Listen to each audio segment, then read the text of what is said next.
thunder of jets in an open sky, a streak of gray, and a cheerful... A loop, a whirl, and a vertical climb, and once again you'll know it's time for the adventures of Rocky and Bullwinkle and friends. Starring that supersonic speedster, Rocket J. Squirrel, with his pal Bullwinkle the Moose, and a host of others.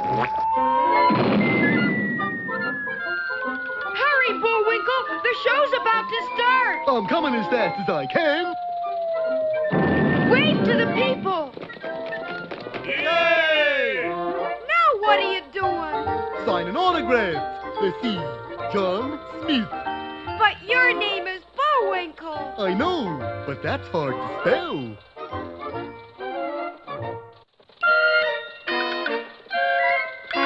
We're gonna have a lot of fun. Come on and join us. Sure, there's always room for one more.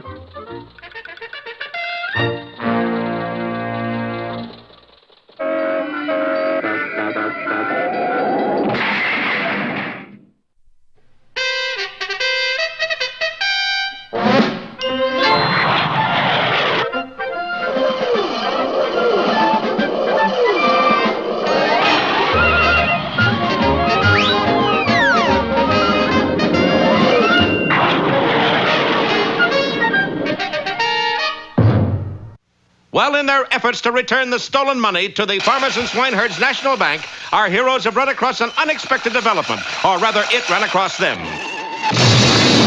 The man on the handcar was, of course, Boris Badenov, alias Babyface Braunschweiger, who was escaping with the satchel full of loot. You busybodies have busied your last body. Things looked bad for our friends till a voice spoke up behind Boris. All right, Babyface, drop the gat. It's my gang. Right, Babyface, till I think at 5 minus 2. You wouldn't be taking a little run-out powder, would you, boss? Okay, babyface, up my bullies. Look, let's split the swag right down the middle, huh? Even Steven, 80-20. But when Boris opened the satchel, the thugs seemed disappointed in the contents. You can have my share, Babyface. I can? Sure, what's one sock, more or less? A sock? Sure enough, all there was inside the valise were 3 pairs of socks. Some no good, has switched suitcases on me. But who? Who else? Them. Them who? Those them who, boy, they're gone. Yes, our quick-witted heroes had switched suitcases, vanished from the scene, and at that moment were zooming toward town on Boris's own handcar. Faster, Bullwinkle! We gotta get this money back to the bank! Of course, Babyface and his gang weren't idle. They steered their Stearns Knight Roadster onto the tracks and took off after the fleeing handcar. But the thieves had reckoned without Bullwinkle's reserves of mighty moose muscle. With a final burst of speed, he reached the station, went right through it, left the railroad tracks, and crashed directly into the wall of the Farmers and Swineherds Bank. Well, we made it, Rocky. I'm not so sure, Bullwinkle. Look there. Sure enough, the hands of a nearby clock pointed to exactly 3 p.m. Uh-oh. Hey, let us in, Mr. Frembley. Sorry, Rocky, it's after 3, bank's closed. But we got this money. No deposits after 3 o'clock. But it's your money. Banking hours start at 10 tomorrow. I always wondered why banks were called institutions. Now I know. Now we gotta figure out how to get rid of this money, Bullwinkle. Funny, I never had this trouble before. Hey, let's take it to the sheriff's office. Maybe he can help. But Rocky was doomed to disappointment. So we thought you might keep this money in a nice safe cell. Sorry, boys. I can't arrest a satchel full of money. I just arrest people. Yeah. Of course, I could arrest one of you, and if you just happen to have a satchel with you. Swell. Go ahead. Nope. First you have to do something wrong. Wrong? Sir, you are speaking of a couple of genuine TV-type heroes. Can't do anything wrong, eh? It's in our contract. But at that moment, the handle of the worrisome suitcase broke, and it fell on Bullwinkle's foot. That does it. And in a twinkling, Bullwinkle found himself and the money safely behind bars in a basement cell. How come? How come? Disturbing the peace? Whose? Mine. Oh. Good work, Bullwinkle. Oh, don't thank me. Thank my sensitive type Tootsie. Little did our friends know that just outside the barred window, that arch-fiend Boris Badenov had overheard everything. Well, gang, there's only one way to get money. Don't tell me we gotta... Exactly. We're going to break into jail. Into jail. Are you out of your mind, babyface? Leave us not defy against nature, boss. Besides, how do we do it? Easy. I got plan right here. Well, that's a plan for breaking out of jail. Of course. We just follow plan backward. But what do we do about the moose? In a word, gentlemen... And the villains prepared to carry out their nefarious scheme. Oh, this bodes no good for our friends. This bodes ill for the bank, too. It bodes... Hey, you! Yes? Sit down. You're rocking the boat. Be with us next time for Bars of Steel or The Hard Sell.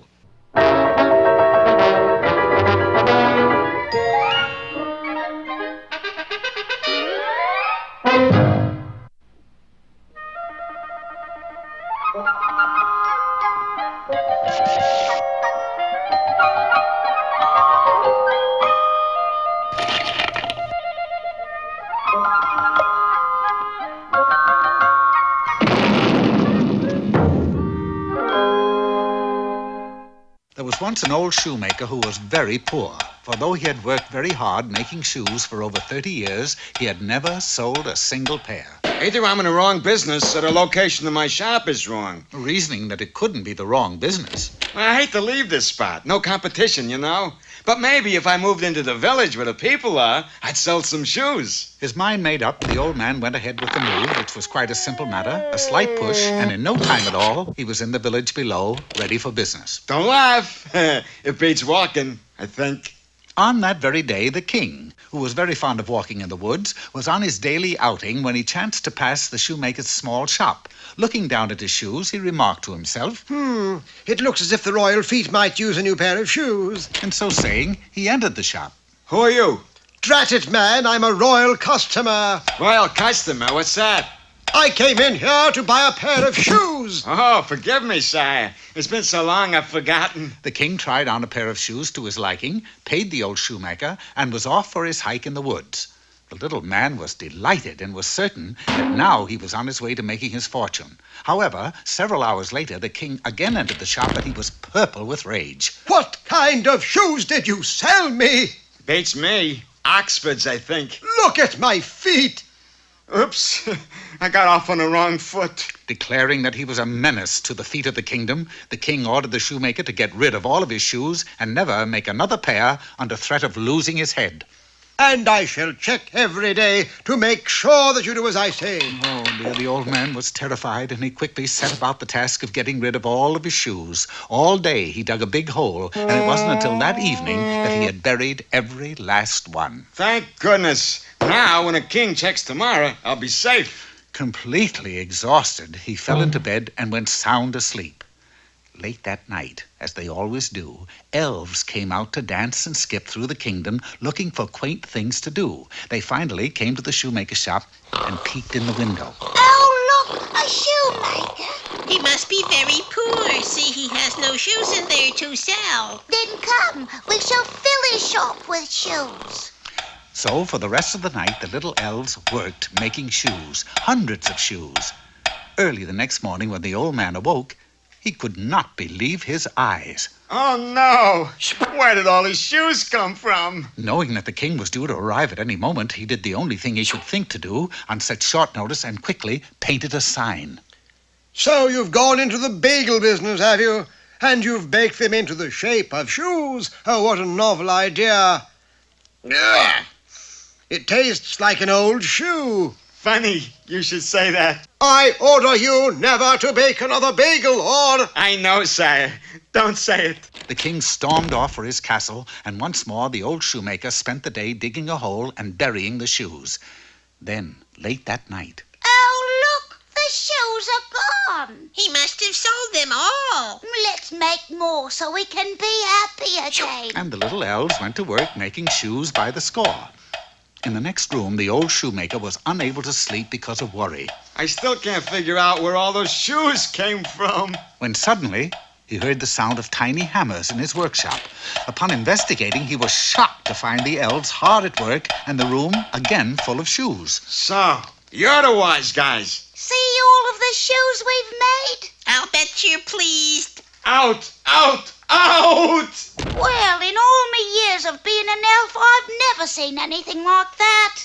He must not have read the book. For the rest of the night, the old man desperately dug holes and buried shoes, but in the morning, when the king arrived, he found one left shoe that the shoemaker had overlooked. So, a shoe! I'm cooked. Then the king happened to notice that the shoe was like none that he'd ever seen before. The workmanship was perfect, and he tried it on. Oh, my, now, this is fine. Bring the mate of the shoe to the castle in 1 hour, and I shall make you my royal cobbler. The little shoemaker happily dug up all the shoes he had buried, but then made a horrible discovery, for every shoe the elves had made was a left shoe. Oh, never mind, shoemaker. Forget it. It feels so good, I think I'll just keep it this way. And from that day forward, the king took his walks wearing only a left shoe. Before long, it became a fad, and there was a great demand by all of the people in the kingdom to buy one left shoe. The old shoemaker sold all he had, and of course became very rich, which only proves what the old man had always said, which is, There's no business like shoe business.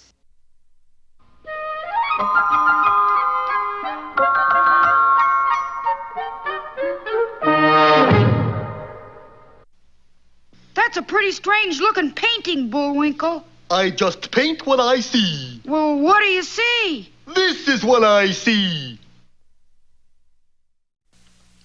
Today we will have a demonstration on how to sell Bullwinkle and Rocky Fan Club cookies. But we don't have any cookies, Bullwinkle. Hadn't thought of that. Anybody have any suggestions as to where we could get some cookies? We could steal them from the Girl Scouts. What a depraved, monstrous idea. Stop it, you're turning my head. How about you, Natasha? Could you make some Toll House cookies or something? I could make some jailhouse cookies. Jailhouse cookies? Sure, they got tiny little files in them. Any other ideas? Well, one of us could join the Navy. Someone would be sure to send him cookies sooner or later. But Captain Peach Fuzz, you are in the Navy. Oh, yes, I am, aren't I? Does anyone ever send you cookies? As a matter of fact, everybody sends me cookies, and I'm getting tired of it. Then we're in business. Now I'll show you some first-class cookie selling. Good day, madam. I'm from the Bullwinkle and Rocky Fan Club, and we're selling these tasty, delicious cookies to raise money. To raise money for what? Well, that depends on how much we raise.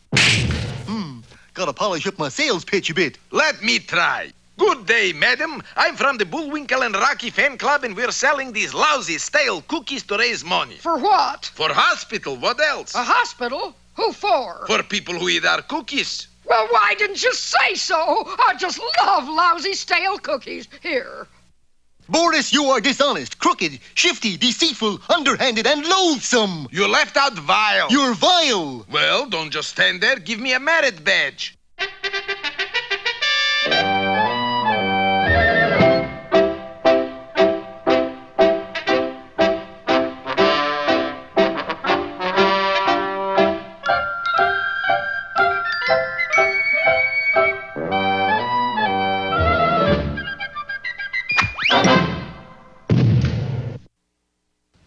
Hello again, Peabody here. You're just in time to accompany Sherman and me as we journey back into the year 1778. What's our destination, Mr. Peabody? Kentucky, where we'll spend one or two exciting moments with that legendary frontiersman, Daniel Boone.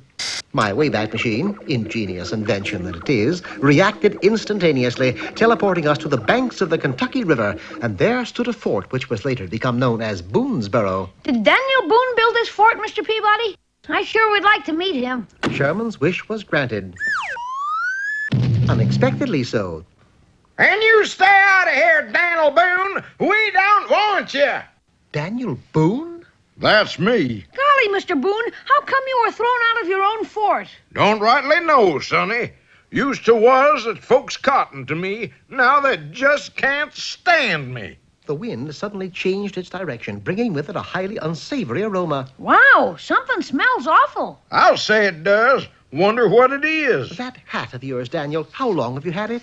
My coonskin cap. Just got it last Tuesday. Would that be the day your friends began taking a dislike to you? Now that you mention it, yes. Say, you don't suppose it's my coonskin cap that smells? Skunk skin, Daniel. Skunk skin. We buried Boone's pungent chapeau and then talked him into an elongated session in the waters of the Kentucky River. Do you think the folks in the fort will accept Mr. Boone now? I'm certain of it, Sherman. Well, suppose we take him his towel. We walked to the river's edge, but strangely enough, Daniel was nowhere to be seen. Well, his clothes are still on the bank, so he must be somewhere nearby. It wasn't till we examined the opposite shore that we discovered what had happened. Footprints! The tracks were easy to follow, and by late afternoon we found where they were heading. An Indian village! Utilizing a small tree as camouflage, we were able to ferret out Daniel Boone's whereabouts. Psst! Mr. Boone, it's us. Oh, hi there, Sonny. Quick, get behind our tree and we'll help you escape. There's not an Indian anywhere near this tent. Can't do it, boy. Why not? No clothes. Them Injuns captured me raw. We couldn't leave him. Therefore, we had no alternative but to make our presence known to the Indian chief and try to win Daniel Boone's freedom. Let me get him straight. You challenge my best warrior to contest? That's right. I'll race him in a canoe, shoot arrows at a target, and send up smoke signals faster than he can. Sound 'em like Olympics. Okay, you got 'em deal. 2 out of 3 win. If warrior loses, Boone goes free. If you lose, you get 'em scalped. The first event was a canoe race. Both got 'em canoe. Both paddle across river. First man to reach other side is winner. On the word go, Go! we launched our canoes. Or at least the warrior did. Well, get going, Mr. Peabody. He's halfway across already. Patient, Sherman. The tide is due to go out any moment. And it did. Carrying me across the river in nothing flat. Peabody 1 up.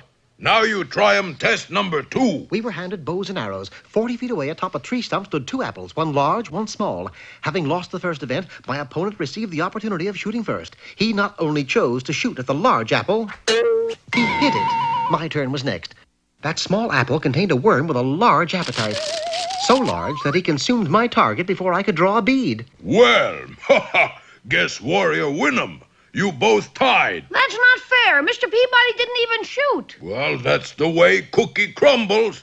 Now we have 'em smoke signal contest. One who send message up fastest is final winner. While the warrior encouraged his fire, I adjourned to a nearby tent, and by using rocks, pieces of flint, and wood, managed to construct a somewhat makeshift typewriter. Of course, by this time, my adversary was sending puffs of smoke skyward. What are you going to do with a typewriter, Mr. Peabody? You'll see, Sherman. I connected a rubber tube from the typewriter to a small fire, and then I went to work. Without the slightest doubt, I was the winner.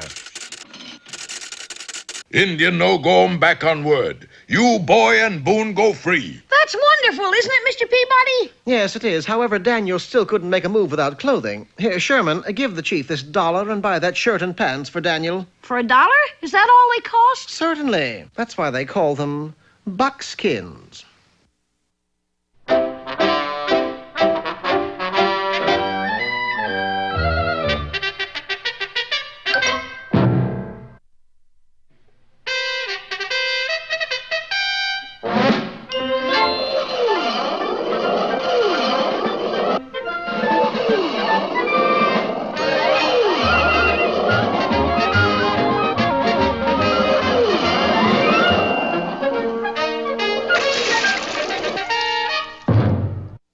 Believe it or not, it all started with a newspaper publicity stunt. The Frostbite Falls Picayune Intelligence buried $1 million in Confederate money and offered a prize to the person who could find it. The town was soon full of holes, one of which was dug right under the town bank by babyface Braunschweiger and his gang. When they escaped with their stolen loot, Rocky and Bullwinkle tracked them down and got it back. Now Bullwinkle is sitting in a basement cell in the sheriff's station, waiting for the bank to open. Outside, babyface, Or as we know him, Boris Bedenoff, is planning to break into the jail and get the loot back again. But that's a plan for breaking out of jail, babyface. Of course, we just follow plan backward. Well, it like. You seen one jailbreak, you seen them all. First, we crashed through gate in East Wall. Come on. But Boris's brilliant plan failed in just one detail. There was no gate in the east wall. I got better idea. We get sheriff to invite us into jail. Invite us how? Easy. All we got to do is get arrested. Of course. You done it again, Chief. Now, here is plan. We find policeman A. Then Spike, you break street light. B. Three Finger, you take big stick and hit little old lady C. And Slug, you draw mustache on picture of pretty girl D. And what do you do, babyface? Shoot slingshot at policeman A. Then we're all arrested and wind up in jail next to suitcase money. Okay?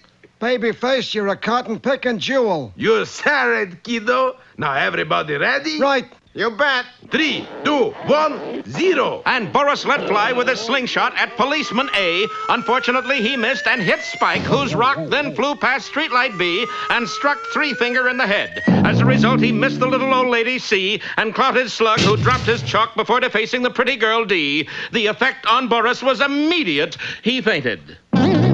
Now, that's the way I like to see things. Nice and quiet. But the wily villain couldn't be kept down for long. You bet. Now I start from bottom up. And furiously began to dig a tunnel under the jailhouse wall. Meanwhile, in his small cell in the basement, Bullwinkle was sitting on the suitcase full of cash, while Rocky stood guard right outside. I'd just like to see anybody get this money now. Yeah. It's as safe as if it was in the Bank of Oop.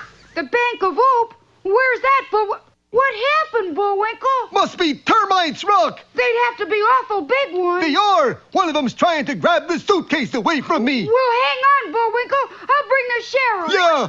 But as you can guess, it wasn't termites under the floor at all, but that arch-fiend Boris Badenov. Give me that suitcase. Uh-oh, a talking termite. Let go of suitcase, you big boob. In dialect yet.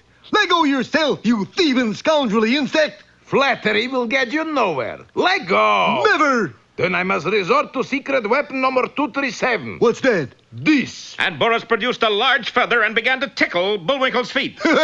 Oh, stop it. Stop it. Oh, no.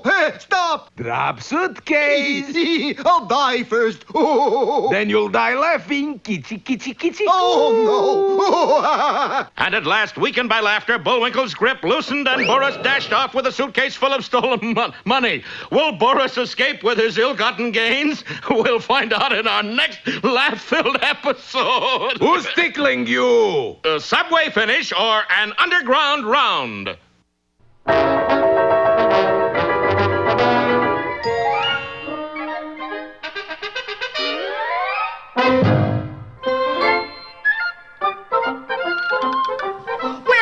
looks as if our time has just about run out. Just enough left to tell him who the sponsor was. You got the credits, Bullwinkle? All on this itty-bitty card. Oop.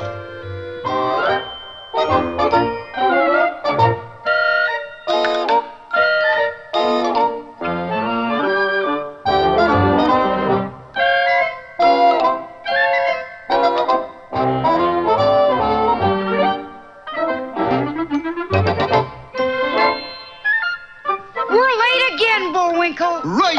Bye now. See you next time.